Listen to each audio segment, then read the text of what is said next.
उसकी रुद्राक्ष की माला पड़ी थी, मिसेज से उसके ऊपर घुमा के लटका दी नीचे, वो साक्षात गणेश जी लग गए। तो लोगों की प्रेरणा ये हुई कि ये गणेश जी आए कहाँ से, किसने बनाए, कहाँ से क्या हुआ। तो ये बोले आपके अंकल जी यानी आपके मामा ने ऐसे बनाया। तो वो मेरे से कहने लगे जी हमारे लिए भी बनाओ। तो मेरी प्रेरणा ऐसे जागी कि मैं फिर वही ढूंढते रहा कि कहाँ टेढ़ी लकड़ी मिले, कहाँ कुछ मिले। इस टाइप से ढूंढ के मैं जंगलों में जाके मैं इनको तैयार करते रहा और घर घरों में लोग बाग ले जाते रहे मेरे से। तो धीरे धीरे मेरी इस कला को आगे बढ़ते रहा गणेश जी की कृपा से। मतलब क्या इससे आपका रोजगार भी चलता है हल्का फुल्का? हाँ, मेरा जरूर रोजगार चलता है इससे।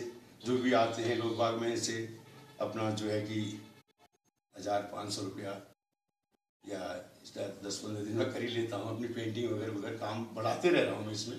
पेंटिंग भी करता हूँ, जो कूड़ा करकट होता है उसको इकट्ठा करके जो किसी यूज में नहीं आता उसकी पेंटिंग करके मैं 500-400 तक बेच देता हूँ। जी, कहीं ना कहीं कलाकार की भावना होती है उसकी कला की कद्र हो, पैसा बने न बने, यही आपके अंदर दिख रहा है। अब मैं जानना चाहूँगा जो उत्तराखंड राज्य शिल्प रत्न पुरस्कार है, क्या आपको कभी ये लगता था कि आपको उत्तराखंड राज्य द्वारा शिल्प रत्न पुरस्कार मिल सकता है? नहीं सर, मुझे तो ऐसा लगता नहीं था। कि लोग बाग मेरी मजाक बनाया करते थे कि अरे ये टेढ़ी लकड़ी ले जा रहा है, क्या करेगा इसके, हंसते थे, मजाक बनाते थे। तो ऐसे करते कराते मैंने कहा कि मेरा तो हो गया, मगर नैनीताल चलूँ, नैनीताल जाके मैं इसको बेचूंगा। तो मैं जब हल्द्वानी गया, हल्द्वानी मुझे गौरी शंकर कांडपाल जी मिले। तो उन्होंने मुझे बड़ा आकर्षित हुए मेरे काम के बारे में। उन्होंने मुझे इतना प्रोट किया कि बोले अरे जोशी जी आप तो बहुत बढ़िया काम करते हैं, मैं आपको पैसा तो दे नहीं सकता हूँ, मीडिया के आगे आपको खड़ा कर सकता हूँ, तो आप ये कर सकते हैं। तो ऐसे ही सर मैं वहाँ गया तो मेरी कला की तारीफ हुई, क्योंकि टनकपुर में तो ऐसा कोई ना टूरिस्ट प्लेस है ना कुछ है। फिर नैनीताल गया तो वहाँ भी कोर्ट का वो लगा हुआ था, तो मैं बैरिंग वापस चले आया हल्द्वानी। तो फिर इधर उधर मैं लगाते रहा, छूटते रहा। तो फिर उसके बाद पत्राचार द्वारा फिर थोड़ा इस टाइप से मुझे आगे बढ़ने का आया चांस। तो फिर मुझे उद्योग विभाग द्वारा एक फॉर्म भरा गया, जिस फॉर्म को मैंने भर के विभाग को भेजा। तो वहाँ से मुझे 15 अगस्त को मुझे घोषित कर दिया गया कि आप जो है शिल्प रत्न पुरस्कार के लायक हुए हैं। कहीं ना कहीं जोशी बहुत बड़ी बात होती है, क्योंकि एक व्यक्ति आपने अभी बताया कि कांडपाल जी की बात कही, जो विशेषकर हमारे 2015 के एनुअल फंक्शन में रेडियो में थे और कहीं ना कहीं कुमाऊँ आने के लिए बड़ा सुखद विषय है, आपने उनका नाम लिया। क्योंकि एक्चुअली ये रहता है कि उनकी एक भावना रही, जब वो अल्मोड़ा में थे तो तब वो एक टीचर थे और एक समुदाय के रूप में, एक सामुदायिक रेडियो के नाते उन्होंने हमसे कहा गुरानी जी संस्कृति की ओर अब मैं भी भागना चाहता हूँ। मुझे याद आ रहा है कि शायद मुझे लगता है कि ऐसे व्यक्ति कहीं ना कहीं लोगों के लिए कार्य कर रहे हैं। और अब मैं आपसे थोड़ा सा ये जानना चाहूँगा, आपको सम्मान कहाँ कहाँ मिला, थोड़ा सा आप ये बता दीजिएगा। मैं अल्लाह की बात करूँ तो मैंने आपसे जानना चाहा कि इससे पूर्व आपको सम्मान कहाँ मिला, लेकिन साथ ही में यह भी जानना चाहूँगा कि आपको क्या प्रदर्शनी लगाने का मौका भी मिला, क्योंकि एक छोटा सा अदना सा कलाकार जब उठता है तो धीरे धीरे धीरे धीरे वो बहुत आगे चला जाता है, चाहे वो किशोर कुमार हो, चाहे वो अमिताभ बच्चन हो। क्योंकि कला सचिन तेंदुलकर एक दौर से गुजरे और आज उनका नाम है। हम चाहते हैं कि उत्तराखंड में आपकी कला का कद्र और बढ़े, लेकिन हम जानना चाहेंगे इससे पूर्व में आपको कहाँ कहाँ सम्मान मिला और कहाँ कहाँ आपकी प्रदर्शनी हुई? सर मुझे प्रदर्शनी 2015 में टनकपुर पंचमुखी धर्मशाला में लगी। तो वहाँ लोगों ने मेरी कला को देखा, उसकी वाह वाह सराहना की।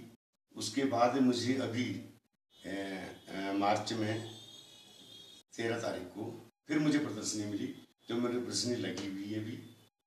तो मैं फिर यहाँ पर अल्मोड़ा से मुझे एक लेटर आया कि मोहन उप्रेती लोक संस्कृति कला एवं विज्ञान सोच समिति, तो उनके द्वारा मुझे यहाँ पर पुरस्कृत किया जा रहा है आज 16 मार्च को।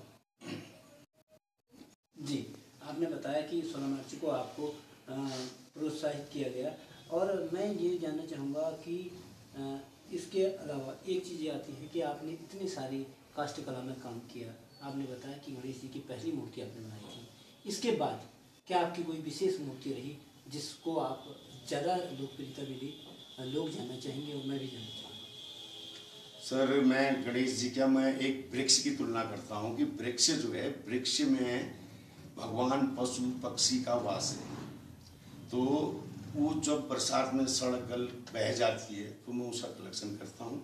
तो उसमें आकृति देखते हुए कि ये इसकी आकृति बनेगी, इसमें चिड़िया होगी या इसमें पशु होगा, और या जो विलुप्त हो चुकी हैं उनको, जैसे गौरैया है, ये चीज़ें हैं, इनमें मैं कलाकृति करता हूँ। जी, आपने बताया कि आप प्राकृतिक जो काष्ठ हैं उन पर अपना प्रयास करते हैं। अब मैं एक चीज़ जानना चाहूँगा, जब कलाकार का मनोबल टूटता है, आपने कहा लोग टॉर्चर करते हैं, यानी एक तरफ से दबाव बनाते हैं, यार ये क्या कर रहा है, मतलब वो कहते हैं ना, लोगों की सोच ये होती है जब कोई व्यक्ति नया कार्य कर रहा है तो उसको भटकाव की स्थिति में ला जाते हैं। कलाकारों का मनोबल न टूटे, इसके लिए आप क्या कहेंगे? सर कलाकार को जो है कि बढ़ावा देना चाहिए, उसको हर बार प्रोत्साहन देना चाहिए, और उसकी जो है कि कहीं पर भी कोई कमियां हों उसको करे कि भाई आप वाह वाह आप वो तो बल्ले बल्ले ही होती सर। ये है, और ये नहीं कि हमने मूर्ति बनाई और नीचे टेबल के नीचे रख दी, वो नहीं, उसकी सराहना होनी चाहिए और आने वाली पीढ़ी भी देखे उसको। ऐसा मेरी सोच है कि मैं जितना भी मेरे अंदर है कला, मैं उसको सबको बांटना चाहता हूँ, हर बच्चे और जन जागृत करना चाहता हूँ इस कला के माध्यम से। जी, मैं आपसे फिर एक सवाल और करना चाहूँगा अंत में। अगर कोई कलाकार है और उसे अपनी कला को बहुत छुपा रहा है, तो उसे अपनी कला को छुपाना चाहिए या लोगों को दिखाना चाहिए?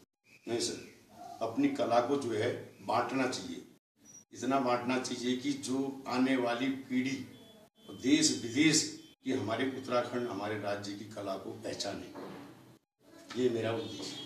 जी, आपका बहुत बहुत धन्यवाद। आप कुमाऊं वाणी के इस रेडियो के मंच से लोगों को बता रहे थे, और दोस्तों हम भी बताना चाहिए, हम चाहेंगे कि आपकी कला उभरे और ताकि आपको प्रेरणा मिले। इसीलिए हम कहीं ना कहीं जगदीश चंद्र जोशी जी से मिलने गए और उनसे हमने जानना चाहा कि आप एक काष्ठ कला यानी एक लकड़ी से कलाकारी तक पहुंच जाते हैं और आपको उत्तराखंड शिल्प रत्न पुरस्कार से सम्मानित किया जाता है। क्यों ना हम भी करें, क्यों ना हम अपनी कला को दबाने का प्रयास, चाहें तो सब कुछ कर सकते हैं। लोग अपने खाली समय को सदुपयोग में लाएं। आज हम देखते हैं समुदाय गलत दिशा में जा रहा है, तो उसको जाने दीजिए, अपना काम करना होगा, यही मंशा शायद दिखी हमें जगदीश चंद्र जोशी जी की। जोशी जी, आपका बहुत बहुत धन्यवाद। नमस्कार सर।